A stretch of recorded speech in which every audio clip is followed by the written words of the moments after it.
Welcome all. This is Steadfast, a tale of two birds. And here you have the fill ups from it. So here we go.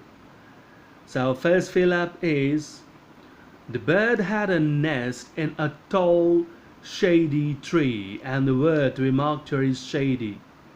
Next, the other bird landed near a Rishi's ashram, and the word to be marked here is Rishis.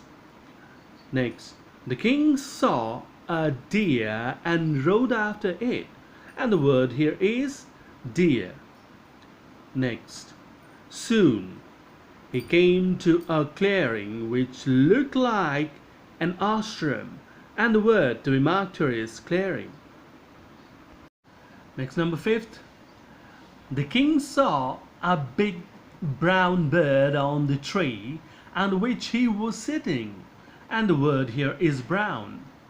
Next, he is my brother, but he had made friends with robbers, and the word here is robbers.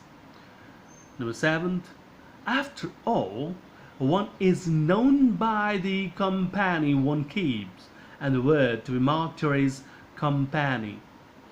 Number 8 and the last from Phillips is: he imitates them and talks about robbing people, and the word here is imitates. This is all from Phillips.